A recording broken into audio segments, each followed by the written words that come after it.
Enjoy your day. You're listening to Kaye Dee and Motormouth on 103.1 FM, WEOM, Thomasville, North Carolina.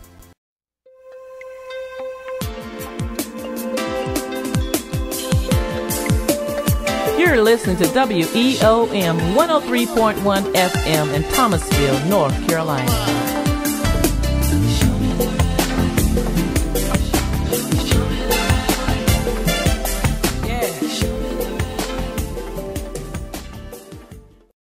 Welcome back, guys. Welcome back. This is Kaye Dee. This is Motormouth.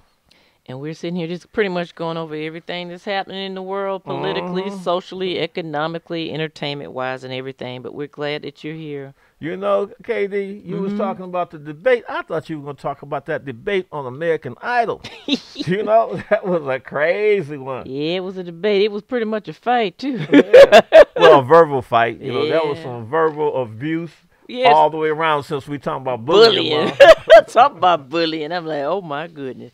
Yeah, you might have had a little thing about the new folks and the established folks. And it was a hot mess. But anyway, it was Mariah, Carey, and Nicki Minaj. Boy, oh boy, oh boy. And you were kind of tied into politics because Nicki Minaj, remember at our last show, we were talking about how she was out endorsing, letting everybody know she was a proud Republican and endorsing Romney was receiving death threats. Oh, yeah. As a result of vocalizing that.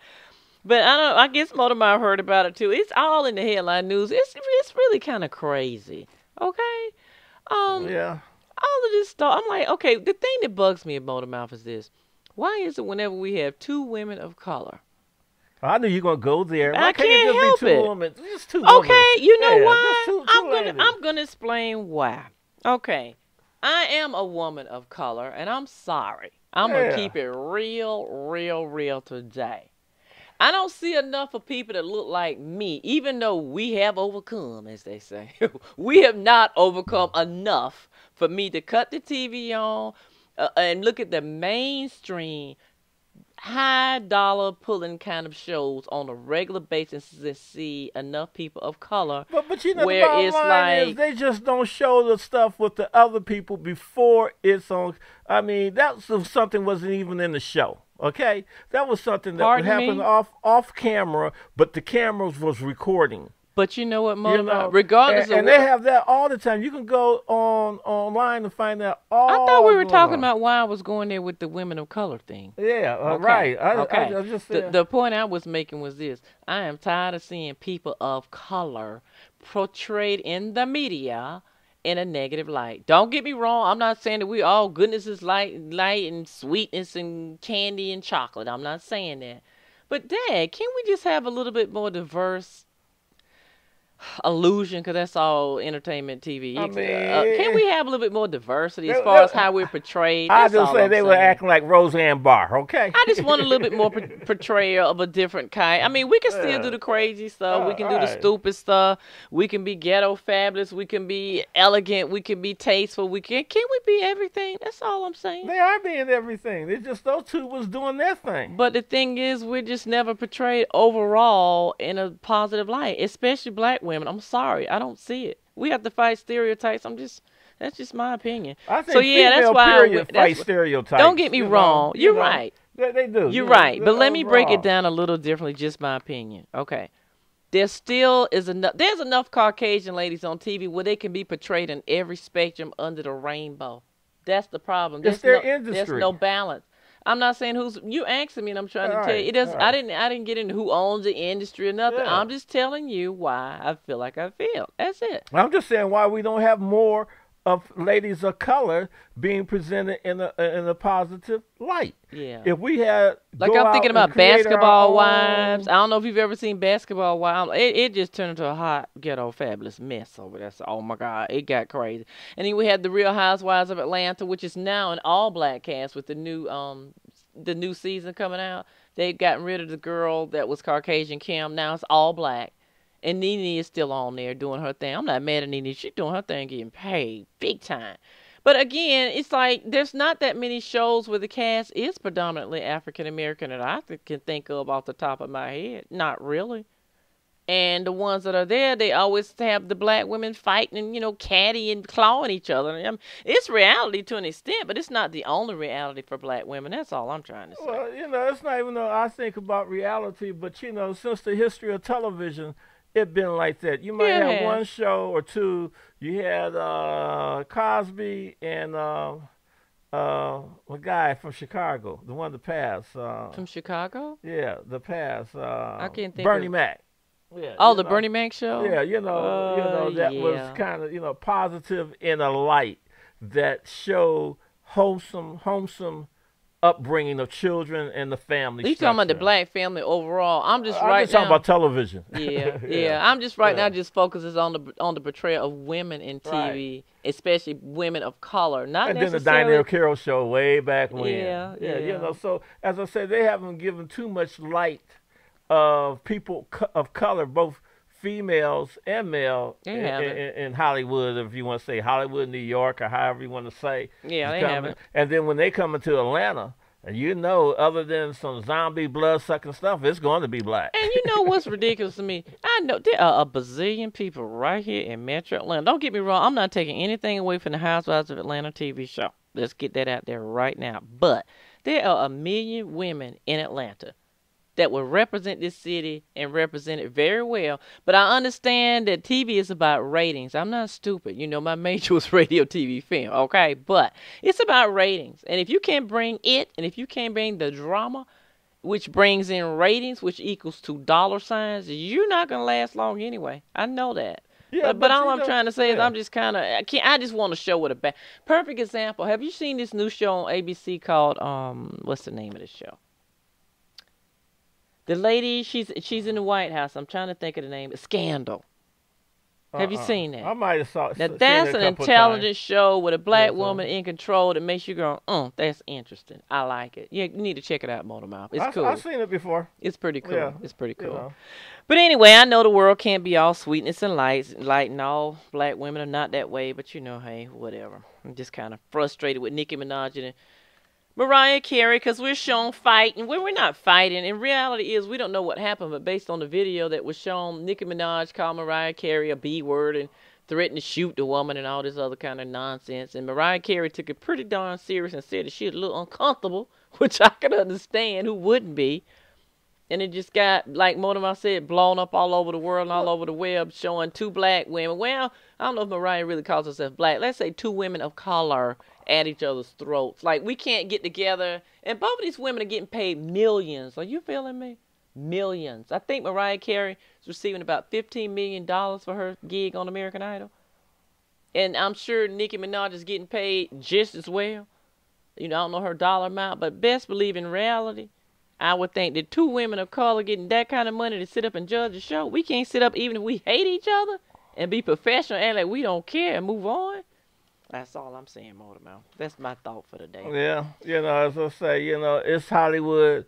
They do what they got to do for the ratings, because if they really was trying to reveal their whole story, they would even put the contestant on the start, you know, off their argument in the first place, or their disagreement. You know, they don't even show why they was at disagreement. You know, they just show the two going at it. They don't have to, and everything with the guy sitting in between them. You know, again, so, it's that same old stereotype of two. You can't get women together, and we can't get along. What they want to use for promoting that show and everything, they will use. As far as we know, we don't even know if it was staged. We don't know. Yeah, we don't know, because they taking that and use it as ratings. You know, like you said, it's all about ratings. Now everybody gonna watch the show to see if those two gonna go at it. You know, you don't know. I mean, it's all kinds of ways. Yeah, you know? And you know, like I said, I understand the concept of trying to make money with a show, but I'm just tired of black women.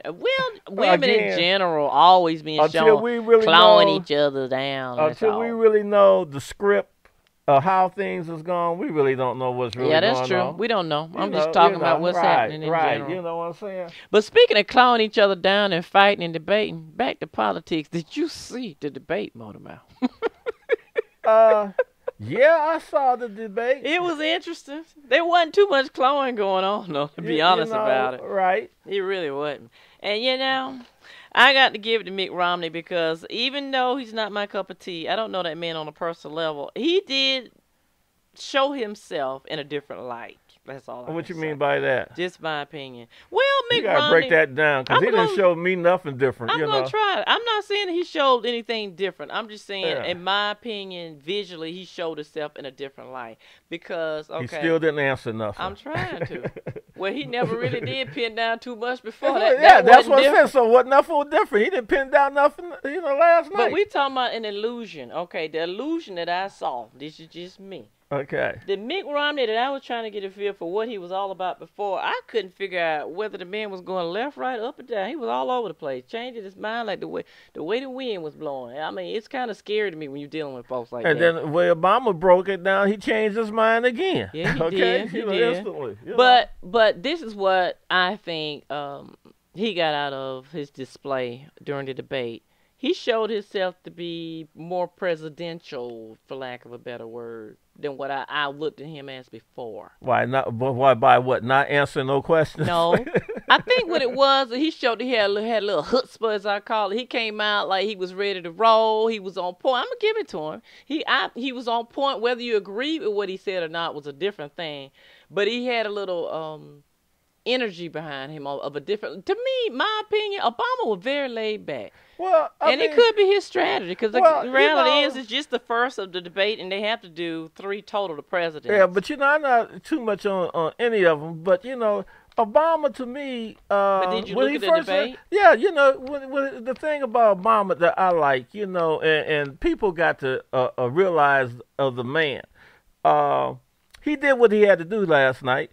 And I just feel that the media wanted Romney anyway, so they didn't give Obama the credit of what he did because he shut the man down, as far as I'm concerned. Because when he started off, he shut him down. Elaborate on that, okay, like you told me earlier. Just like when they started off, he looked at him and faced him off, just like a fighter, faced him off.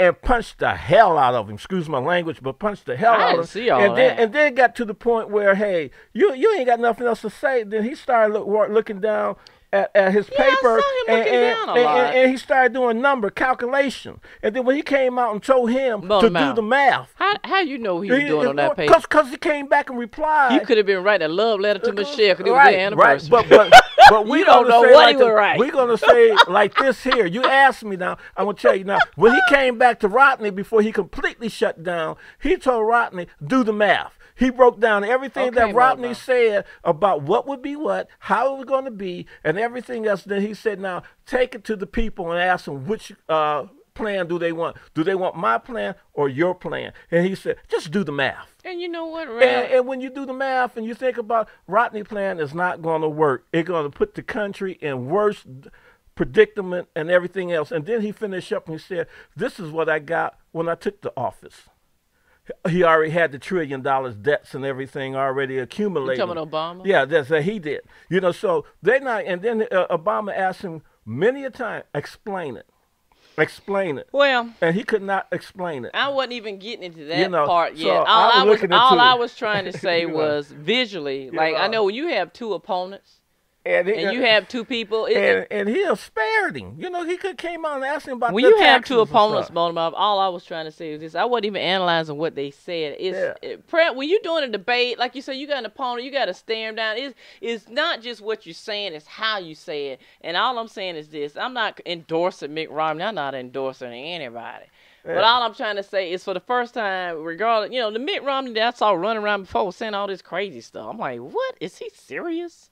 They might as well put Sarah Palin up there again. This is all the Republican folks. They could have done that last night. Good Lord. I'm like, what? The only thing different was that he was a man from a female. But all I'm trying to say is the way that he presented himself, I would give it to him. He did show that he has the power and the ability to act presidential. Okay, Kaye Dee, look here. I hear what you're saying. I didn't say. But he didn't act no different from nobody else to me that's in corporate America. Did I say he did? Okay, so, any of them can act like presidents. But he hasn't before, not to my knowledge. I haven't seen that part of Mitt Romney. Apparently, you're not hearing what I'm saying. All I'm saying is for the first time that I saw him act that particular way, like he had a little power and control behind him. Before, he just like somebody ripping and running like a chicken with his head cut off, saying all kind of crazy stuff. And don't get me wrong, he said some crazy stuff during the debate, in my opinion. Did you hear what he said about Big Bird? Oh, wait a minute now. And PBS? I mean, I'm not trying to get stupid with it, but okay, the man is up here. Dug his hole deeper with the debate. He's sitting up from the get-go talking about what he going to get rid of from date. Wait a minute. Like, PBS is sucking so much money out of the country. Oh, God, we have to get rid of public television. What? Is he serious? And the thing that I'm going, okay, this man is, so they say, worth approximately $250 million. But yet you trying to make me believe that you can relate to the regular folks. I don't think he really can relate to regular folks. And I'm not taking anything from him being wealthy. Ain't a doggone thing wrong with being rich. I'm proud of anybody that can achieve that. But when you're running for office, I'm going back to what he said, talking about stupid comments again, but that 47% rule again. Oh, Lord, don't get me on Mitt Romney today. Mitt Romney is talking about he presented himself. That's what I'm trying to say. I don't see nothing different from coming out of that man's mouth. Apparently, you didn't hear what I said 15 minutes ago. Yeah. I said he presented himself visually to show that he can act. You didn't hear what I said. Handle himself he did. He handled himself visually with the show that he could, spar, debate, put power behind. He did. I didn't see that. Well, but I hear what you're saying. You're not looking through my eye. All right. For the first time, in my opinion, I saw somebody that seemed to be a little loopy actually standing at a podium. And being more loopy, opening his mouth and saying what he said. I didn't say what he was saying. I said his presentation was nice. He was dressed nice. He had a suit on and tie. His presentation was nice. I can give him that. The way he came out. He didn't have on a sports shirt and tie. No, that's not what I'm saying, Motormouth. Don't put words in my mouth. I know. I'm just trying to remember what I have seen of him in the press in the past, trying to be in the people. That's not what I'm saying at all. He was one of the lower ones, not no. that he could understand. That's not what I'm saying. Because let's keep it real. You could take a good suit and put it on a man with no power. If he ain't got no power, he still ain't got no power, baby. That's just my opinion. He look good, just like the man did last night. That's not what I'm saying. I mean, to me, just putting a nice suit on somebody who doesn't have any power doesn't make him look good to me. I can't speak. If you don't have it, you don't have it. Well, you don't have to have a suit on if you got power. Well, you the one brought the suit on. No, I'm just trying to say you could put a suit on anybody and they will look good. Regardless, they don't even have to open their mouth. Well, everybody ain't gonna look good. But when you open your mouth, you got something going on. If they groom them and they fix them up, like he was done last night? Yeah, that's all I was trying to say. In my opinion, he did very well. The way he handled himself, the way he presented himself, he was polished. He was a little bit more focused than this man that was all over the place before. Don't mean that I'm going to run out and say, y'all, I'm not telling who to vote for, but I'm just saying Romney did present himself pretty well last night. If the man says so many bloopers and mistakes and everything, how can you consider that being focused? But Motormouth, in his world, it wasn't a blooper or a mistake. I don't know what his world. I'm just saying that's just Mitt Romney. Let's keep it real. That's why to me he's a little scary. But that's just Mitt Romney, and that's why to me he's a little frightening. Okay, it doesn't mean I could give somebody credit and say that they presented it themselves very well. It doesn't necessarily mean that I agree with everything that they say. Okay, but he still presented himself well. I can give him that. Okay. He really did. And in my opinion, Motormouth, Obama wasn't his usual on point kind of self last night. He just wasn't. Well, and that could have been part of his strategy. Yeah, well, not good or bad, but he just didn't, he wasn't on point like he normally is. I feel like, I looked at it and everything, and I guess when he shut down, that's when I kind of shut down, because the man, after the first 20, 30 minutes of it, the president just shut down. So you're feeling what I'm saying a little bit? But he didn't have to say nothing else. But it was a debate. But as far as he was concerned with that debate, it was over with. But technically, on the time clock, it wasn't over with. But it didn't, to me, it didn't make a difference, to me. I guess to him it didn't either. Right, because he was already there and said, okay, let the man finish digging the grave. Because the man already had gone over until, he done dug so many graves that he got to come back out of on the next two debates, I don't see him coming out because he's gonna be just like he was, like you said, the 40%, the Big Bird, and he kind of stressed that. He had a lot of nerves. He stressed that, and you know what's crazy? And then had the nerves to look at the commentator. Works at PBS. Yes, and told him I like you, but your job gonna be gone too. So in other words, you won't have a job. You're gonna be fired. That's you're gonna be fired. And you're gonna be fired. Okay, now this time, like what? This time he didn't have to do it undercover. You know, like he did Bang employees. Oh my God. Like he did Bang. You know, it ain't like Bang. He came right on national TV and told everybody who's going to be fired. And you know, on a serious note, what's wrong with that? Again, I keep going back to, okay, you're trying to make me believe that you can get down, so to speak, for lack of a better word, with the common man. Let me tell you right now, a lot of folks don't have cable. Okay? PBS, I'm not trying to get on a PBS bandwagon, but I'm going to keep it real. It serves a purpose. I like PBS. It serves a good purpose. I grew up looking at PBS. My children looked at PBS. I think everybody did. And guess what? Even if they had cable. Disney, they had Nickelodeon, they had the Discovery Channel, and guess what? They looked at PBS. Why? See, PBS and public television does serve a... You know what? When you look at programming on public television, you can get an intelligent program. That's all it boils down to. But just check this It's here. not dumbing down America. Okay, but not even look at the idea of what type of programming that you can get. Look at the corporations. The corporation for public broadcasting. Right. Fund it, okay? Right. Where are they going to put that money that they've been putting into sheltering and putting into public television, giving back to the common people that cannot afford, like you say, cable? Everybody can't afford to have their children sitting, looking at cable and Disney. The educational I mean, where are they going? Everybody, and let's keep it real. Everybody, unfortunately, is not. Let's keep it real. Everybody doesn't have the luxury to be able to sit down sometimes with their children and spend as much time as they would like to. A lot of people use the television with their children as babysitters. Let's keep it real. Okay, a lot of people do. Right. And again, real. And would you rather have somebody sit down and put on HBO, Nickelodeon? I mean, hello. Okay, that's what you gonna get rid of public television? You got large corporation funding the last frontier of wholesome TV. That's all I'm trying to say. He's talking about getting rid of it from the get-go. Okay, that's the last. I looked at Mitt Romney like, is he serious? And so, therefore, when you're going to cut off that, it make me you're going to dumb down the children on a whole different level. Okay? They're building bigger prisons, Yeah, they're building more prisons. They get rid of all this stuff for teachers. Teachers having a hard time. They closing down charter school, and now you want to tap into getting rid of Big Bird and PBS. What? Yeah.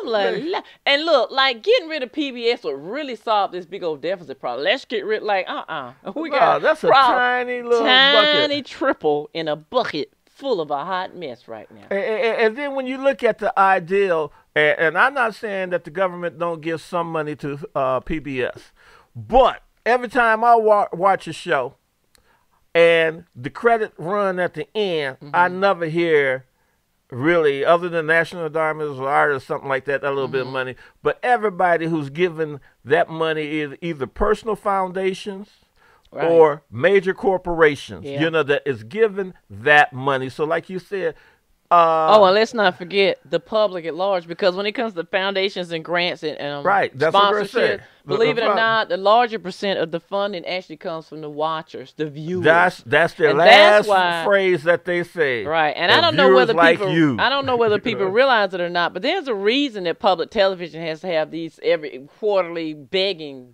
things, as I call it. It's not that these people have nothing else to do, they just enjoy begging you for your last dime. They have to. Public television, by its foundation and the way that it was set up, is not designed to show traditional advertising, okay? Exactly. If you can't do traditional advertising, the funding has to come from grants, foundations, or guess what? The public. Exactly, and that's what I mean. And the foundations. He's talking about cutting public television. And those corporations also, they give money, but they also provide grants.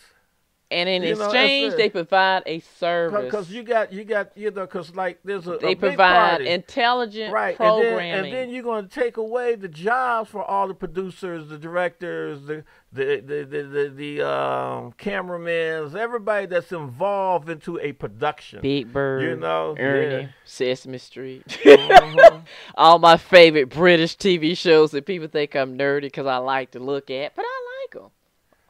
I mean, he got a lot of nerve to my public television. Well, they need to bring back Doctor Who. I like Doctor Who. I like the They don't have him on no more. Not that they ain't about kids, back. but I like. Yeah. I like what is the show with Mrs. Bouquet on it?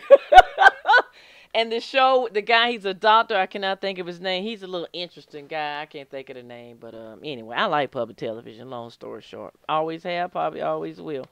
And then they have a lot of shows. Tavis Smiley comes on public television. Yes. Okay. And a lot of other shows that I look at come on public television. So Mr. Romney just kind of stepped on my shoe when he said that. I'm like, what? No, he didn't. But anyway, I thought he did a decent job. But we're going to take a quick break, and we can come back and follow up a little bit more detail about, a little bit more depth about the debate. This is Kaye Dee. And I'm Motormouth. And we'll be back in a moment. Kaye Dee, I got businesses, organizations, and groups calling us and asking how can they get their message to our Crucial Conversation audience. Well, Motormouth, it's really easy. If you have a service or a product or an event that you would like to share with the Crucial Conversation audience, just email us. We can be located at radio@dnadigitalmediagroup.com.